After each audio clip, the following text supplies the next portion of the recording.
Hi, How listeners. Welcome to episode 39 of Husband and Wife Talks. On today's episode, we'll talk about minimalism. We'll talk quite a bit about food, including our recommendations, so stay tuned. And we'll talk about some of the fun national holidays on today, Tuesday, March 19th. Stay tuned.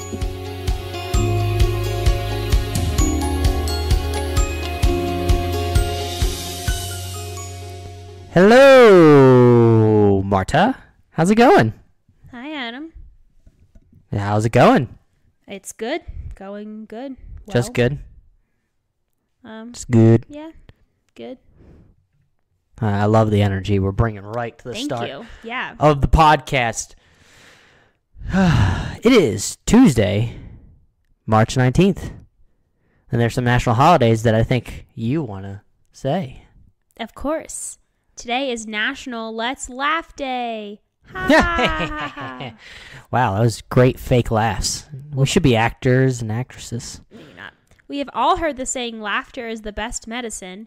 This is the day to take your medicine. That's literally what it says under National. Oh my goodness, so Let's corny. Laugh Day. I know, right? And here's two quotations. Actually, that reminds me of a minor ramble. I remember in AP English in 11th grade. You already know you're going to go onto a ramble, so you just stay. No, I said something that initiated my own ramble. Okay. In 11th grade, my English teacher, holla at me if you went to my high school and you remember Holla this. at me. My 11th grade 11th grade AP English teacher's name was Miss Phillips, I think. And she had this big pet peeve about people saying the word quote when you're talking about a phrase gotten from some other source, because the word quote is a verb. So she always said you have to say quotation. And I just said, I'm about to read these quotes. And then I remembered, Miss Phillips would have told me, say quotation. Oh, so quote is like not a noun? I think technically it's like the slang version. I mean, it's quotation, but shortened. But I thought quotation is like the individual thing. I don't know. That's what she always said. And the inside of it is a quote. I don't know. I guess I I'm need not to have trying to words start with an Miss argument. Philip. Mrs. Phillips. Mrs. She was Phillips. married. But anyway, there was two quotations about laughter. Well, Miss still works. Miss is like the ambiguous, if you don't want to know if you're that's single true. or married. Laugh at yourself first before anyone else can. That's true. Yeah. A lot of people have too big of egos to laugh at themselves Dang. nowadays. True. But it's kind of true. Yeah. I mean, I was reading about that in my latest book, The Laws of Human Nature. And the second quotation is, we don't laugh because we're happy. We're happy because we laugh. Aww. Aww. That's so cute. Fits right in with our cheesy podcast. Seriously. That's enough about National Let's Yeah. Laugh Day. Let's be serious. It's also national. There's three more, so Oh, okay. don't get ahead of yourself. Oh, okay. National Oh. Certified Oh. Nurses Day. Oh. So Shout out to all the nurses out there. Thank you. We know you put up with Certified some. nurses. Yeah, we know you put up with some crap, literally and figuratively. Yeah. Very Appreciated? appreciated profession, I believe. Mm-hmm. Oh, this sounds like a good one. National Chocolate Caramel Day. Just what you need when you're still on Whole30. I really don't like caramel personally. I hate. You stuff don't that like the gets stuck in texture? my teeth. Mm. But chocolate, I thought you were. Oh, you weren't a Milk Duds person. no. Although I like Twix, and Twix does have caramel, but I like the. Little thin strip of it. Oh yeah, so good. And you like the Twix ice cream bars too. Oh my gosh, that reminds me of another small tangent, because I know people only come here to listen to my tangents. Mm-hmm. You're the main attraction to this podcast, Boo Bear. I remember when I was interning, ironically, for a company that makes junk food, if you will, or like chips and snacks and stuff like that. Mm-hmm. I don't remember why, but at one day during my summer internship, this was a few years ago, they brought in like candy ice cream, like Twix ice cream, some other ice cream. Oh my gosh, I think I had like 2 or 3.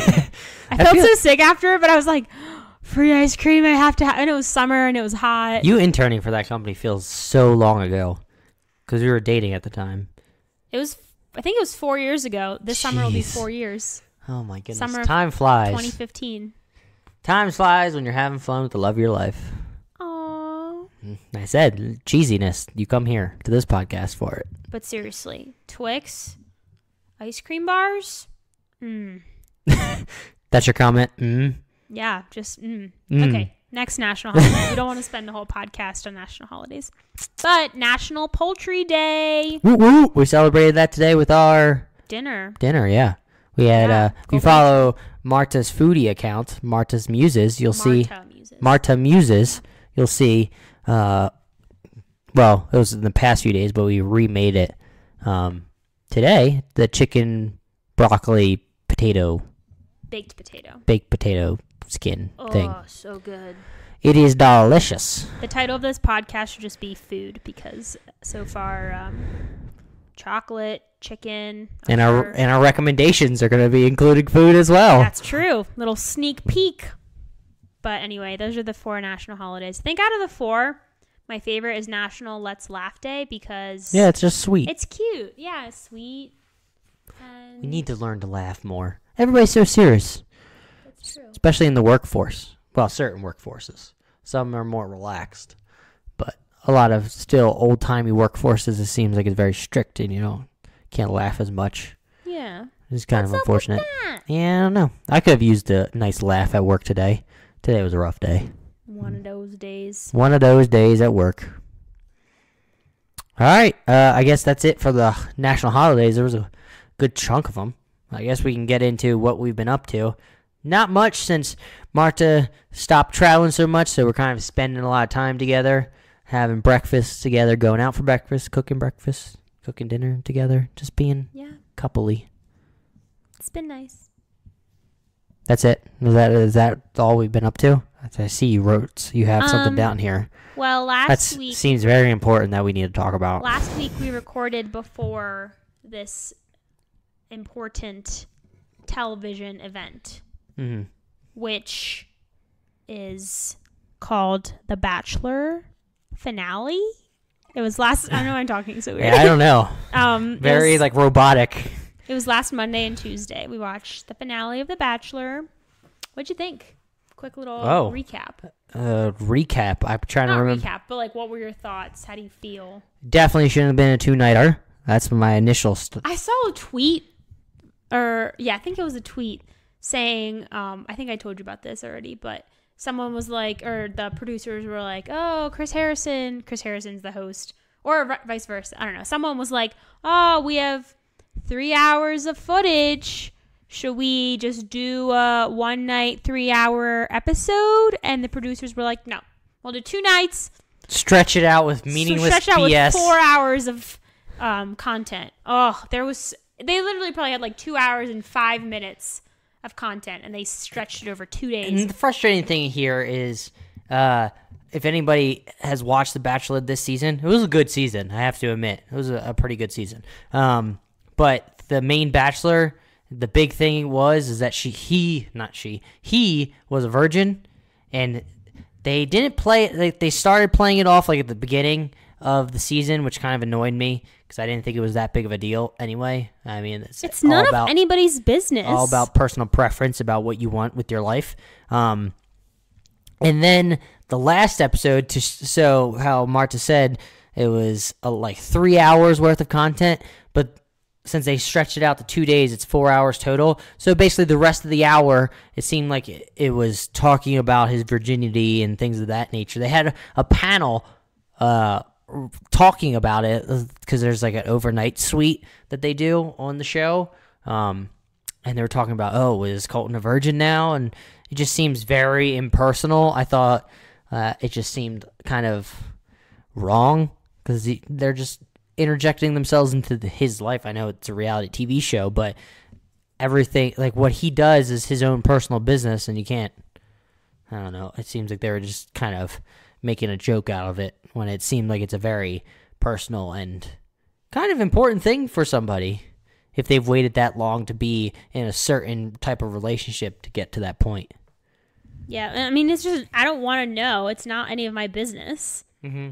I don't understand. I mean, they do things for good TV, but it just seems inappropriate. And I remember when it first came out, when he was on the original, The Bachelorette, And there was like shows like mocking him or making fun of him, like, oh, I don't trust anybody that is a virgin this old. I'm like, who are you to judge? Yeah. Like, people can do whatever the heck they want. I don't get that.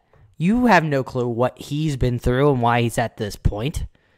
Like, It just seems very, like, it doesn't make sense, like, why it's has such a stigma. So if anybody out there is still like that, don't worry. You're fine. Still like that? Yeah, still a virgin. Like that has like a weird... Sorry. I don't want to be very poignant with it, but... well, ABC was very poignant. Yeah, that's true. But it's a personal thing, and you don't have to tell anybody, or you can tell people, but it doesn't matter. Yeah. And I liked how the guy actually handled it. He owned that fact about him. He didn't like shy away from it. Yeah. And he didn't act like it was a hindrance to him or like a black mark on him personally, which I don't think it is for anybody. I don't think so.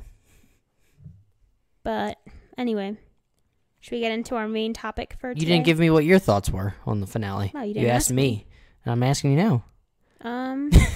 You didn't ask me. Well, sorry. Yeah, I agree. It was too long. They just had segments where they brought people on the stage and like during the live finale, and it was totally irrelevant. And I mean, it could have been shorter, but and they brought the worst. Like, I feel like the worst people to bring on to discuss it. Yeah, but overall, I mean, I think it ended well. I do like that. So if you're not familiar, Bachelor and Bachelorette is usually one person, the lead, and then they bring on like between 25 and 30 contestants. So if you're the Bachelor, that's 25 to 30 women, and Bachelorette is one woman as the lead and then 25 to 30 men. And then as the weeks go on, I think the show is total 8 weeks or 10 weeks of actual what's it called? Recording? Filming? And then during that time, they go on dates, group dates, and then one-on-one dates, and then slowly it whittles down. And eventually, I think the point of the show is to end an engagement. I mean, they say it's like, oh, to find love, but usually they end in an engagement. That was the original premise of it, was just to find love, and now it's more emphasis on the engagement part, which, again, seemed a little crazy to me. For 8 weeks and not even spending all 8 weeks with the one person. And now most of the couples that from previous years that are still together, they are quote unquote still engaged. Like the woman is still wearing a ring, but they're more like dating and still getting to know each other. So what I liked about this season was that, spoiler alert if you haven't seen it, Colton is not the main bachelor, or the bachelor wasn't engaged. And I kind of thought that was a breath of fresh air because it was more realistic. Because he went after the person that he actually truly felt like he loved and wanted to continue a relationship with. He didn't put the engagement over feelings like what happened. I felt like what happened in a certain Bachelorette season. The first season that I got introduced to the show. Yeah. So, anyway, those are my thoughts. I liked the ending. I thought it was different than usual. Yeah. So, that was good. I concur.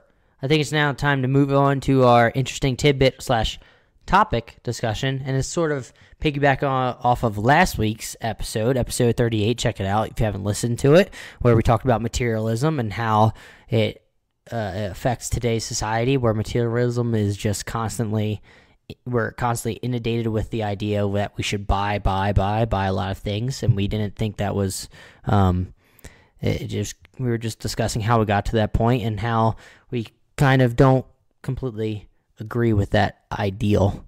And now we're going to the complete opposite extreme, I guess you could say, with discussing minimalism. And I think you actually introduced me to it when we first discovered this idea. So I was handed over to you, Boo Bear, and you can explain. Sound good? Sounds good. So one form from which I learned about minimalism and got more interested in it was I saw a documentary. Did you check if it was still on Netflix? It is. It's currently on Netflix. It is? Okay. It's called Minimalism, a documentary about the important things. and it's about the length of a movie. I think it's an hour 40 minutes. Oh, an hour 19 minutes, excuse me. It came out in 2016, and it's pretty much two men that talk about, the two men call themselves the Minimalists, and they're talking about minimalism and how it plays out in different people's lives and stuff like that. But it's interesting because they pull out actual data and statistics about consumption and how much space people have versus how much they need. I remember in the documentary they were talking about how they had like a heat map of people's homes. You remember this? Yeah. I think we discussed briefly last week too. Yeah. And the heat map showed where people walked, I guess where people spent time in their home. Mm-hmm. And it showed, I think, like the family room and the kitchen and the bedroom. Yeah. Like the living room, the dining room, all these extra rooms Spaces, that people have weren't used nearly as much based on that heat map, which is true because I think about, I mean, obviously there are going to be exceptions to anything, but I think about my childhood home. We had a living room, so the living room was like the room near the front that you just have like a nice couch, nice couches in and some nice tables and stuff, but we never went there. And the family room was off of the kitchen, so we could sit in the kitchen and cook, at the bar or eat, and then watch TV or like hang out. That was more of a hangout area. And then the dining room we used Christmas, Easter, Thanksgiving. That's it.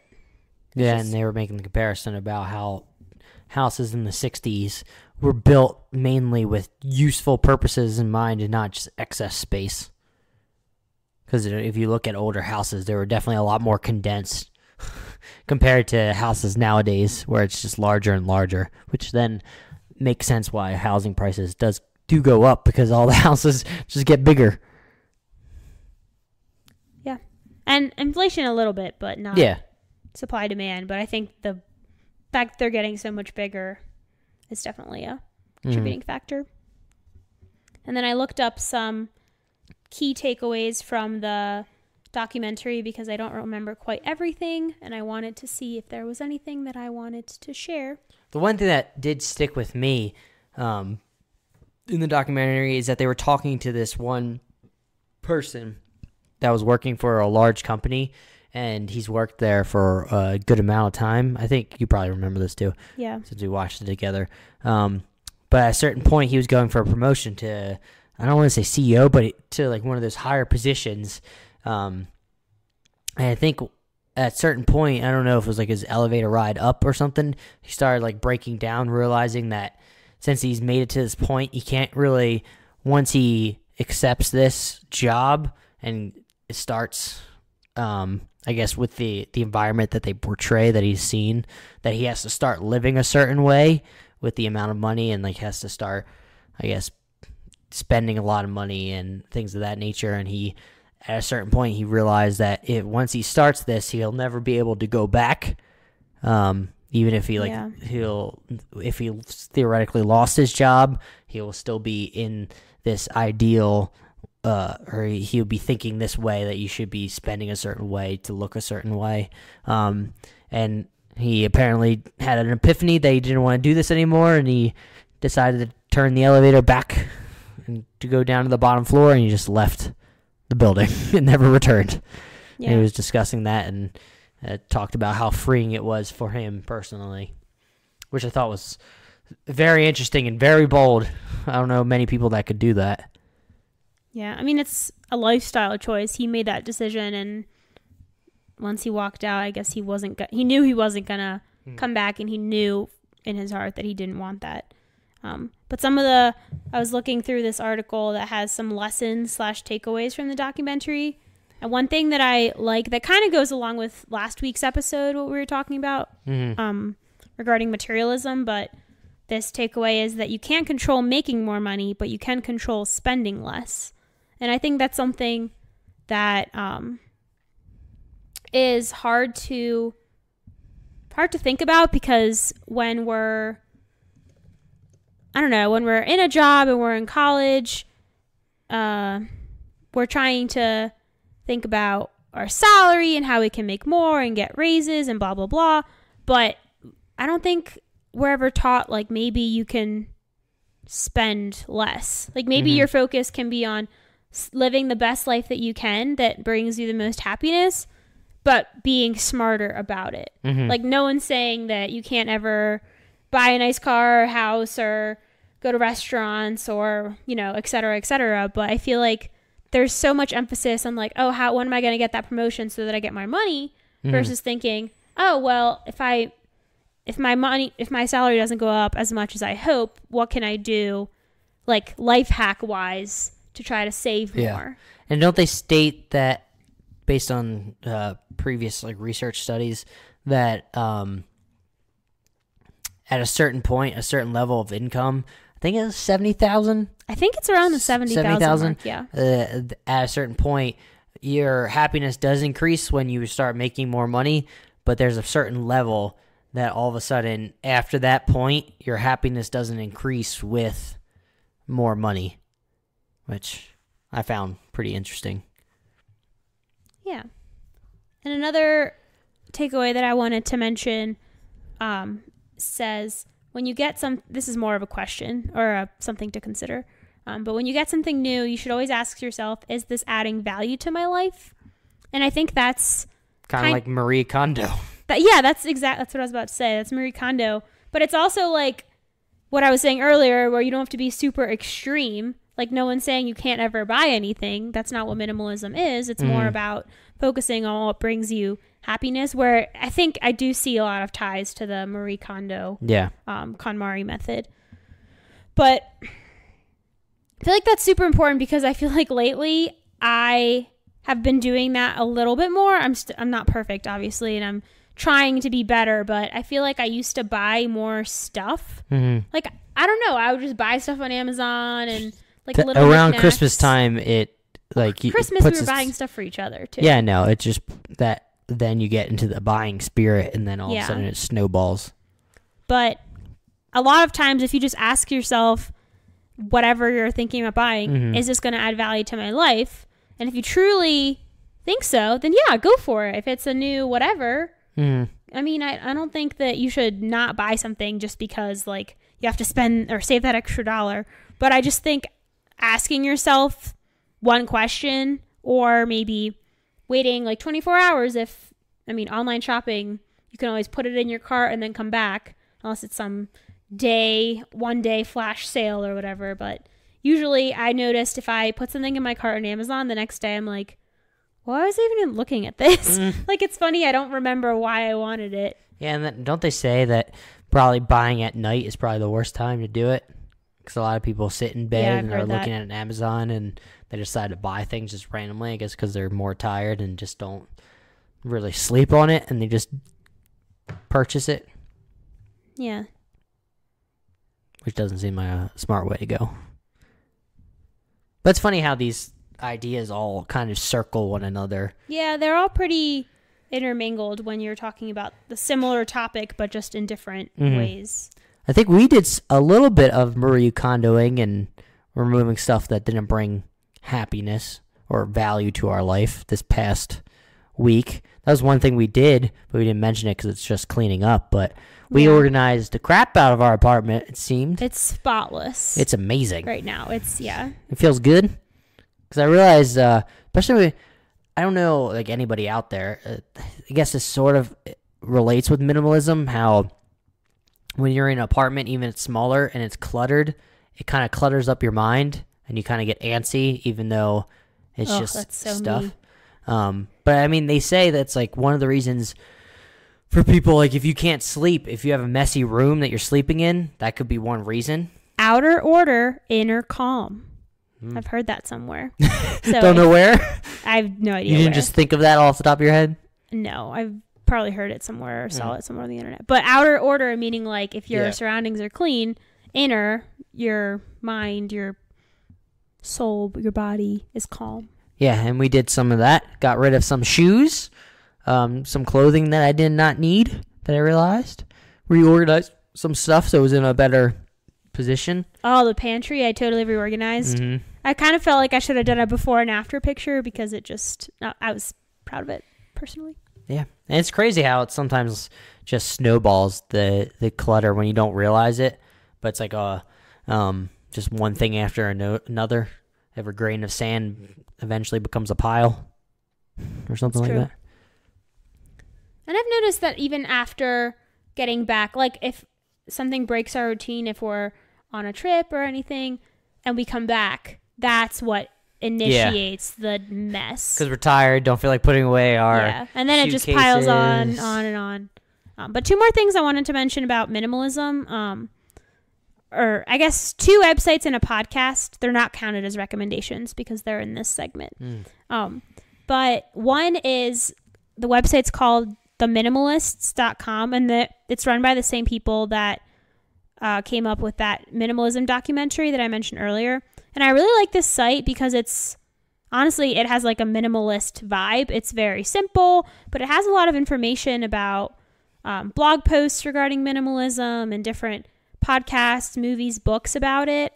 So if you're kind of interested in minimalism, I mean, we're not going to dive too much because it's hard to explain. And I think there's a lot of really great content out there that I just don't want to rehash. But theminimalists.com, and we'll include whatever links we show or we talk about, we'll include so that everyone can find them easily. Thanks for the heads up. So now I know. Yeah. And then another one I like is becomingminimalist.com. And this is another blog with just different posts and book recommendations, also about minimalism if you're interested in learning or reading. There's a lot of really great articles I found that even if I'm not looking to, downsize to like 300 square foot tiny house or whatever, it's still some articles just make you think. That's another thing they talk about in the documentary, tiny house living. Yeah. I forgot about that. But I feel like some articles, even if you don't see yourself totally changing your life, it's just good because it makes you think and it makes you doubt why you make the decisions you make and what you want out of life and stuff like that. And personally, I like that stuff because it makes me wonder, what am I doing? Like, where do I want to be in 20 years? Yeah. What lifestyle do you want to have? Yeah. Is buying this important to me, or is living in a bigger house more important than having stuff? Or do I want a lot of stuff and live in a smaller? I don't know, just stuff like that. And then one last thing is they also have a podcast called the Minimalists Podcast, which I haven't listened to in a while, if I'm being frank, because I've been listening. Hooked on to another one. Yeah. You can only listen to one at a time. From what I've seen, you get hooked on one, you listen to it just for weeks upon end, and then you can move on to the next one. That's true. But I really liked their podcast. I listened to it for a while. Now that we're talking about it when I get back, but highly recommend it as well. It's great learning resource, not experience. Yeah. I think anything that challenges your thinking and challenges your mind and what you want out of life is probably a good thing. Even if you're not going to, like you said, not going to go that route. Not execute any changes. Yeah. But it's always good to get different perspectives on life and different thought processes. So maybe you can find your lifestyle in the middle somewhere. Yeah. I agree. Any other thoughts on minimalism? Not at the moment. I did have a thought. It seems like a lot of the things that you're interested in recently they all circle together. So like I remember you mentioning like the people living in a van, that has to require some minimalism, or when you're interested in the tiny house hunting, that requires minimalism because you can't have too much stuff because the house won't allow it. So I just think it's not funny. I don't think that's the right term. I just think it's interesting that you're always attracted to this idea in some way or form. Yeah, that's a good observation. I know you well, Pooh Bear. It's like I'm married to you or something. And now on to our recommendations for this week. Adam, would you like to go first, or would you like me to go first? I think I'd like you to go first, Me? since I'm still mulling it over. Okay, sounds good. So my recommendation for this week, it's going to be a real shocker if you know me. It's travel related. That's not a shocker. That was sarcastic. But this week, while I was doing my, weekly vacation planning, brainstorming, that sort of thing, and just looking at itineraries for different places and stuff like that, won't get too specific just yet. But I found this website called earthtrekkers.com.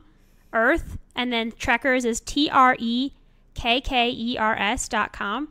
And this website is pretty much a family of 4. I think the woman, the wife/mom, runs the website, but it's a family of 4. And pretty much the gist of how the website got started was that she and her, the husband, wife, and then the 2 kids that they have spent 13 months traveling around the world in 2014 and 2015. So they took their kids out of school. I'm not sure if they were homeschooled or what the schooling situation is, so don't ask me. But they traveled. They were full-time travelers for 13 months. And they traveled all over Europe. I mean, literally all over the world. Europe, Southeast Asia, Australia, New Zealand. I believe they made stops in Africa. So I stumbled upon it because I was looking for specific information about a specific place. And then I found it on Google, and I literally spent hours this weekend just looking at it. It's so fascinating. If you're even remotely interested in traveling, I highly recommend it because they have recommendations on different places that they've been to and what they recommend doing there. And I think it's really well organized. They even have blog posts like, for example, one is movies to watch to get into the travel spirit or zone, and then books to read if you have wanderlust and things like that. 10 best day hikes in the world, and it was featured in National Geographic, NBC, and some other big names. So, that's impressive. Yeah. And they're from Maryland, so Howard County, Maryland. So when I saw that, I was like, what? And I'm pretty sure, I don't know about the wife of the husband-wife family team, but the husband went to Maryland. So University of Maryland? University of Maryland, yeah. He's a Terp? Yeah. How old are they, like in their 40s, 50s? Because you said they had 2 kids. Their kids are in 10th and 9th grade, I think. So I'm assuming they're in their 40s, 50s. But yeah, I was obsessed with the website. I haven't looked at it as much since Sunday, I believe, or Saturday, whenever I found it, because I realized I should probably be doing other things. Like figuring out where we're going to stay in Italy. Yeah, well, that led me to this. Yeah. And then I just got lost because it was, honestly, I sent it to one of my friends and fellow hot listeners, and he really liked the site too. So if you're interested in travel. We're talking about AK? Yeah, the usual. Good old AK. Yeah. So that's my recommendation for this week. Do you just have one, or I thought you said you thought about 2? Or yeah, I always have more throughout the week, and then I forget. Oh, I actually just remembered. Super random, but plantains. We made a recipe this week. I'm still on the Whole30, just like last week, because it's 30 days. Hanging on by a thread, ladies and gentlemen. You know what? Everyone struggles a little, and during certain times of certain months, it's harder than certain times of other months. So let's just end there. But we found this... I was joking about like Chick-fil-A and stuff. You know, if you've never done the Whole30, don't judge, because at some points you're craving things and it's hard to resist. But I resisted. But we found 2 recipes in one of my Whole30 books that has... You would be proud of me today, though. Sorry, I didn't want to interrupt. But you would be proud of me today because even though National Pie Day happened recently, the Raytheon took part of it today. And they delivered a bunch of pies to the office. And there was just a bunch of pies in the break room. But I held back and didn't have any pie. So, yay me. Good job. Thanks. I'll continue. I'll make my second recommendation faster than my first. But my second... Gotta give me time to think. My second is plantains, which is super random. If you're not sure, if you've never heard of plantains, they're a type of food. They're pretty much... Oh, I Googled it, and Google says that they're cooking bananas. So Google plantain, and you made the comparison that they're in between bananas and corn. The texture and like the taste, husking it and everything. Or yeah. Because so bananas, you obviously eat raw. I think we all know what a banana is, but a plantain, I didn't really know. So I'd seen them before in fancy restaurants where they serve plantains, and I'm like, I don't know what this is. Get this off my plate. I'm not eating this. Because I remember being somewhere with my mom, and we were at a restaurant together, and she knew it was plantains because she is more sophisticated in foods than me.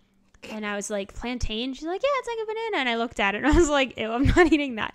And then I gained so much appreciation because, anyway, I diverged. But we made popcorn chicken that were Whole30. Mm-hmm. And then we made fried plantains where, first of all, peeling them took like 15 to 20 minutes. It's a pain in the butt because peeling it is like a corn husk. I wonder almost. if it's easier when they become more ripe. We have some ripe ones, so we'll have to see. Report back. But we peeled them, then chopped them, then you saute/fry them for a little bit. Then you mash them with like the food hammers. What are they called? Mallets. Then you hit it with a mallet to flatten it a little. You like to cook, right? And then Joke. And then joking. you fry them again. And then that's when they look like how they are in restaurants. So now I have so much more appreciation because it takes a long time to cook plantains. Yeah, because we were planning on making that recipe, and it took maybe 2 hours to finally get everything done. It just took forever. But it was good. I think I'm going to piggyback off of you because I was racking my brain about what can I recommend, like what can I possibly recommend this week, because I didn't do much. I was thinking, I can go more into like coding related, but I think I've talked enough about it and people are probably bored. Exactly. I'm just kidding. But the first thing I would like to recommend, because now I have two in my brain all of a sudden, but the first thing, piggybacking off the food, is that I recommend chorizo. It's delicious. I don't know. I was never introduced it until I met Marta. I think it was in one of your mom's dish, like the paella, right? Did you know my mom makes the best paella? Yes, I do know that. Okay. But I was never introduced to it, and I feel like I get it now in any breakfast that I possibly can, just because it adds an extra spice. It's not too spicy, because I don't like too like hot sauce, like too spicy of hot sauce, and I feel like chorizo adds a nice kick to it, especially if you mix it with sweet potatoes. And what we did with the recent recipe, where we had potato wedges and a chorizo on top, and it was delicious. It was like perfect mix in between. So shout out to chorizo. Didn't have it until I was in my 20s, but I'm glad that I've met you and now eat you. And then final recommendation, what came out I think today as of recording, is the Toy Story 4 trailer. I recommend it because it comes back to my childhood and watching Toy Story movies, and I keep hearing it's supposed to be sad, which I'm not happy about it, but who knows? They always play it up. I think they said Toy Story 3 was supposed to be sad, and there was a part where I did tear up at certain points because I thought it was going to be the end of the crew, but it wasn't. Spoilers. But the Toy Story 4 trailer came out. Really hyped for it. You should check it out. I think Bo Peep makes a return because she disappeared, I think, in Toy Story 3, and then now she is back in this one, but it seems a little off. I'm not sure it's the same Bo Peep, ladies and gentlemen. I'm not quite sure, but Woody's up to some shenanigans again, trying to say something else. Trying to save a toy that his owner created. It's like a spork with googly eyes. So it looks fun, looks funny, looks as good as I would want it. So I'm excited to see it. When does it come out? I have no clue. I feel like I just didn't see the end, like, release date. But I have a feeling if they release the trailer, it has to be sometime this week, or not this week, this year. The release date for Toy Story 4 is June 21st, 2019. So yeah, this year. Soon. Right around the corner. They waited. I just realized when I searched for Toy Story 4, Toy Story 3 came up, which is logical. And did you know Toy Story 3 came out in 2010? Yeah. And then the original was in 1995. Mm-hmm. And then, I mean, obviously we just have to be consistent. So I have to announce that Toy Story 2 was released in 99. Wow. That's such a big... You should see the gap between The Incredibles. Incredible 1 and Incredible 2. Is it Incredible or Incredibles? The Incredibles. Oh. I mean, I'm sure there's gaps with lots of movies, though. But also, like Pixar, it took them a while to finally release it. But I'd rather them wait and release a good movie than release like one after the other and it just be garbage. I concur. Not that I'm a big movie connoisseur, so I don't really know what like a garbage movie is. Oh, speaking of what I don't recommend, what movie did we watch that you heard was good? Edge of 17. The Edge of 17 from Netflix is my anti-recommendation. So it was 14 years between the Incredible movies. So okay. I just wanted to point that out if anybody was curious. That's a long time. Yeah, it is. So you unrecommend Edge of 17? Yeah. The main character was so negative the whole time. Well, she was a teenager. But I don't like watching movies where the character is like, feel sorry for me the whole time. Should we end this podcast? Yeah. I mean, I don't have anything else to say. I don't want to give it any more airtime. Don't want to give it any more air. I didn't mind the movie. This has been episode 39 of Husband and Wife Talk. We appreciate you all for being here. Remember, you can share the podcast with your friends and family. We are on Apple Podcasts, Spotify, Overcast, Stitcher, Google Play, basically everywhere, so you can share us with your friends and family if they know how to find a podcast. Remember, you can rate us on Apple Podcast. It would be very helpful. And also, you can find us basically everywhere. If you go to the description of this podcast episode, you'll see our Instagram pages, you'll see Twitter, you'll see our Facebook page. So please check us out then, and we will be talking to you next week. Have a good week. Thanks for listening. Bye.